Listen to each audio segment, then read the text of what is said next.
నా కెరియర్లో చూసిన మోస్ట్ డిఫికల్ట్ కేసు ఇది. హలో రాహుల్, నాకు చాలా భయంగా ఉంది. వాడు ఖచ్చితంగా రియాని తీసుకెళ్ళిపోతాడు. నేను రియాని ఇమ్మీడియట్గా చూడాలి. సంజన, నువ్వు టెన్షన్ పడకు, రియాకేం అవ్వదు. నేను రియాని ఇప్పుడే చూడాలి. సంజన, రియాకేం అవ్వలేదు, తను నా దగ్గరే ఉంది. నీ దగ్గర ఉందా? అవును. అర్జెంట్గా నేను రియాని చూడాలి, వదలమని చెప్పవా ప్లీజ్? ఒకసారి ఫోన్ వాళ్ళకి ఇవ్వు. హలో, ఆపండి.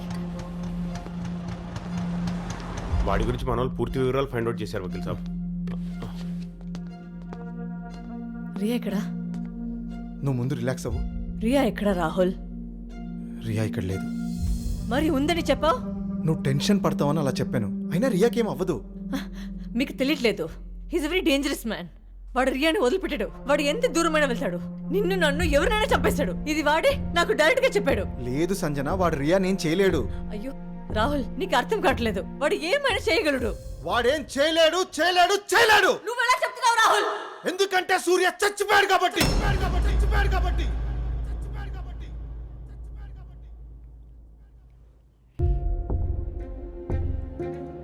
Yes, it's true Sanjana. Surya చచ్చిపోయి 2 years అయింది. కావాలంటే ఇట్లా చూపిస్తా. రమేష్ గారు, ఒకసారి చూపించండి. రా.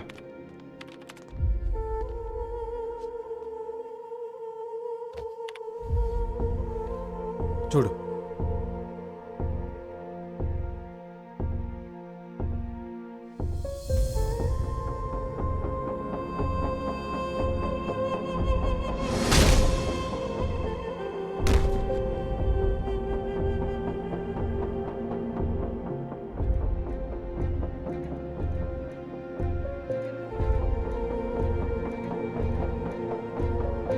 నీకు ఇంకా నమ్మకం కలగకపోతే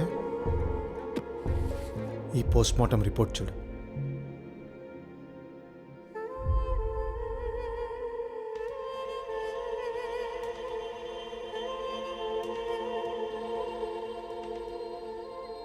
మరి మొన్న ఇంట్లో రోడ్డు పైన నేను చూసింది నా వెంట పడింది.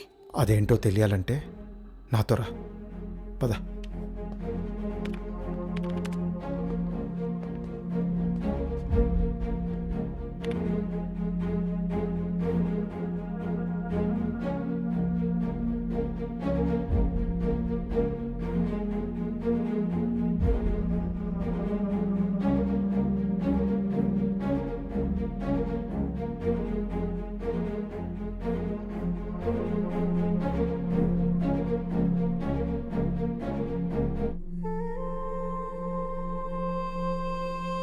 ఇదంతా నీ బ్రహ్మ సంజన. నాకేం అర్థం కావట్లేదు రాహుల్. నాకు కూడా ఏం అర్థం కాకే సైకియాట్రిస్ట్ హెల్ప్ తీసుకున్నాను. ఈ కేసు గురించి నేను సంజన వాళ్ళ స్టెప్ మదర్ని కలిసొచ్చాను. సంజన చిన్నతనంలో ఎలా ఉండేది? సంజన వాళ్ళమ్మని అమితంగా ప్రేమించింది. అందుకే ఆవిడ లేని లోటుని భరించలేకపోయింది.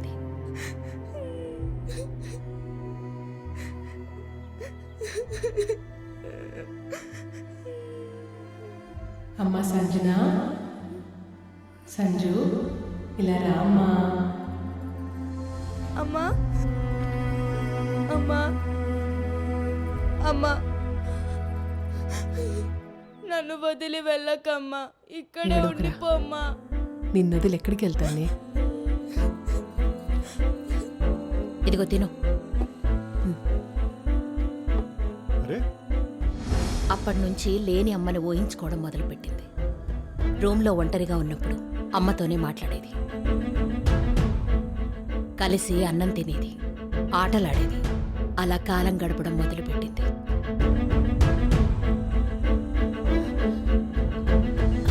ఏమండి,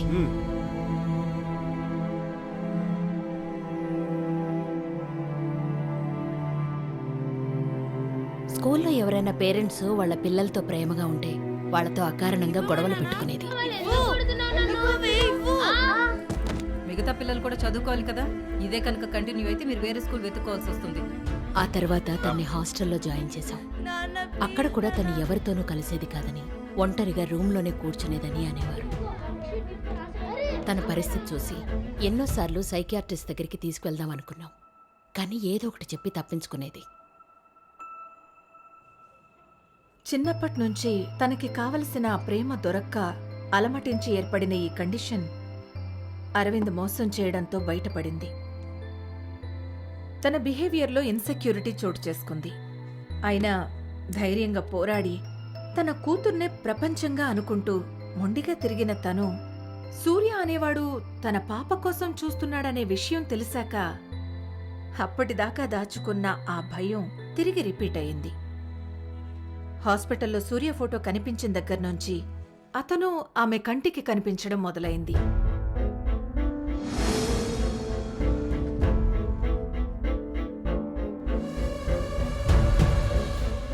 రియాని ఎత్తుకెళ్లడానికి ట్రై చేస్తున్నాడని అతన్ని ఊహించుకోవడం మొదలుపెట్టింది.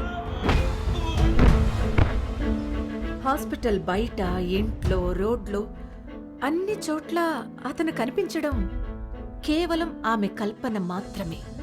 మరి తను ఈ డిసార్డర్ నుంచి బయటపడే అవకాశమే లేదా? డెఫినెట్గా ఉంది. కానీ దానికి ముందు ఆమె ఆ సూర్య అనే వ్యక్తి చనిపోయాడు అనే విషయం నమ్మాలి. అండ్ సెకండ్లీ, తనకి చిన్నప్పటి నుంచి దొరకని ఆ ప్రేమ ఆప్యాయతలు దొరికితే డెఫినెట్లీ షీల్ బికమ్ నార్మల్. సూర్య చనిపోయాడని సంతోషించాలో, నా పరిస్థితి ఇలా అయిందని బాధపడాలో నాకేం అర్థం కావట్లేదు. నీ కష్టం నా కష్టం కాదా? నీకు నేనున్నాను, ధైర్యంగా ఉండు. అది కాదు రాహుల్, ఇది అరవింద్కి తెలిస్తే దీన్ని అడ్డం పెట్టుకుని పాపని. అలాంటిదేం జరగదు. ఈ విషయం మనకు తప్ప ఇంకెవరికి తెలీదు, తెలియనివ్వను కూడా.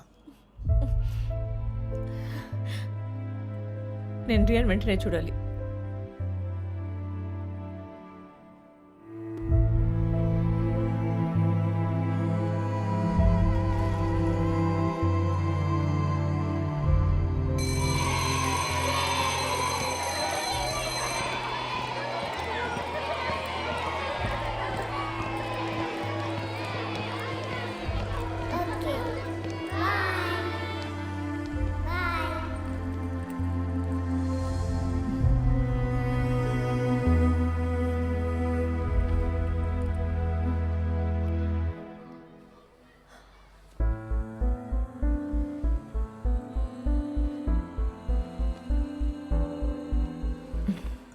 ఏంటి ఎలా ఉన్నావు? నువ్వు నిజంగా మా మమ్మీవేనా?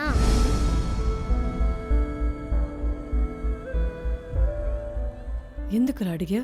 లేకపోతే ఏంటమ్మా, రాజు వాళ్ళ మమ్మీ తనకి డోల్ కావాలంటే అది కొని పెడుతుంది. ప్రణయ్ వాళ్ళ మమ్మీ తన హోంవర్క్స్ అన్ని చేసి పెడుతుంది. నువ్వేమో నేను ఏం అడిగినా ఇప్పుడు కాదు తర్వాత అంటావు. హోంవర్క్స్ అన్ని నన్నే చేయమంటావు. ఇలా అయితే నేను నీ దగ్గర ఉన్నాను పో. సరే, నీకు ఏం డాల్ కావాలో చెప్పు. నీకేం కావాలో మమ్మీ కొనిస్తుంది. నీ హోంవర్క్ కూడా మమ్మీనే చేస్తుంది. ఓకేనా? నిజంగా మా మంచి మమ్మీ. పద.